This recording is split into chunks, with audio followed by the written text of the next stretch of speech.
Good morning, everybody. TGIF, Friday, February 17th, 2023. I'm Rock Daniels. Welcome to a new edition of Lexington Water Cooler News, where I'm bringing you all the latest news, weather, and sports. So here we go. In the weather today, there may be a couple snow flurries coming today. We will have a high of 37 degrees and a low of 23. Sun's going to rise at 7:25 this morning and set at 6:18 p.m. So the recent increase in parking rates in downtown Lexington has caused distress among business owners who feared it may lead to closure. So, however, Mayor Linda Gorton came in and announced a solution during a city council meeting. Beginning July 1st, the city will increase the amount it pays to park employees and city vehicles in Lex Park operated garages, which will amount to around $200,000 a year. This will allow Lex Park to reduce the meter enforcement hours, which business owners hope will lead to increased foot traffic. All right. Kentucky lawmakers are considering a bill that would give them oversight over disaster relief funds like the ones set up by Governor Andy Beshear to help Kentuckians recover from tornadoes and flooding. Republican Senator Whitney Westerfield, who sponsored the bill, says it's aimed at ensuring transparency and fairness in the distribution of funds. Now, Beshear defended the funds and their transparency, pointing out that nearly all of the flagged checks were stopped due to errors rather than fraud. Now, the bill has passed out of the committee and awaits further action. Now, Lexington, Kentucky has been named the #1 destination in the state of Kentucky and among the 100 most loved destinations in the world by Leading Places and Tourism Sentiment Index. The ranking was determined by online conversations across 500,000 different platforms, including social media, blog posts, articles, and travel websites. Visit Lex, the city's tourism bureau, attributes the ranking to the quality of the visitor experience and positive reviews. The city has been working hard to recover from the economic impact of the COVID-19 pandemic by investing in marketing and showcasing its unique offerings, such as the Central Bank Center. All right, Kentucky State Rep. Patrick Flannery filed a bill to prohibit state universities from granting lifetime contracts to employees, inspired by the University of Kentucky's men's basketball coach John Calipari's lifetime contract. The contract allows Calipari to transition to an ambassador role with a $1 million contract after he retires from coaching. While the Wildcats' recent performance has been disappointing, Flannery said the bill is not a personal criticism to Calipari, but rather a belief that lifetime contracts for public employees are poor policy. The bill would prevent similar contracts in the future, but would not retroactively rescind them.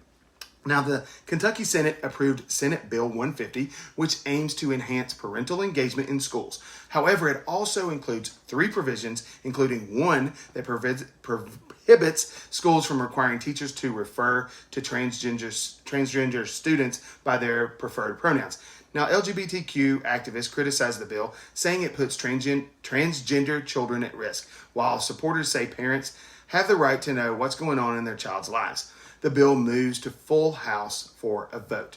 Now, the city of Lexington has been exploring the possibility of a new government center for decades, with the current building in need of maintenance and unable to accommodate all the employees. So the council has given initial approval for a $250,000 contract with Ernst & Young for a programming and space needs analysis, which will show the city how to organize departments and recommend how space is needed and how much they need. So the study will not identify new locations for the new center, but will determine efficiencies. Since the pandemic, the way the city government operates has changed, and technology is also influencing the future operations. So former Lexington resident and CEO of Slink.io, Christopher Kirshner, has been charged with wire fraud and civil complaints of a brazen theft of over $28 million in investor funds to fund his lavish lifestyle. Kirshner is accused of lying to investors, falsely claiming millions in revenue, and misusing the funds to buy a $16 million jet and a luxury box at a sports arena. So between January 2021 and May 2022, he made 74 transfers of over $7 million. In one company account, he said he took control of it all himself.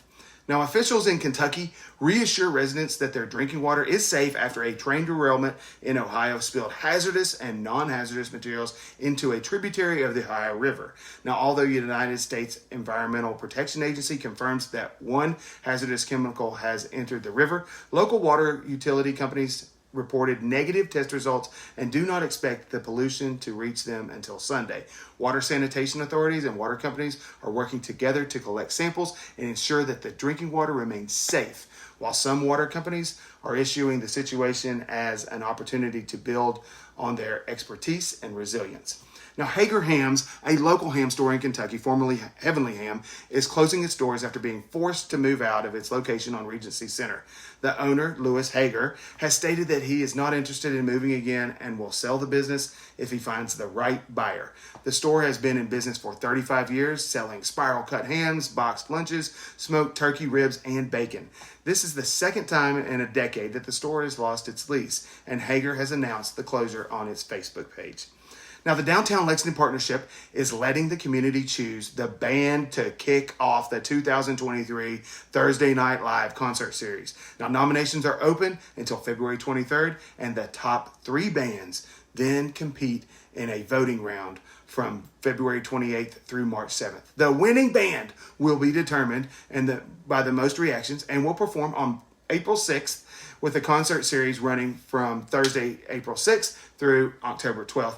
At the Fifth Third Bank Pavilion in Tandy Park. Well, that does it today for Lexington Water Cooler News. Join me again tomorrow for all your latest news, weather, and sports, all free of charge by me, the realtor, Rock Daniels, and my construction company, Rock Daniels Construction Company. So I hope you guys have a wonderful day. Take care.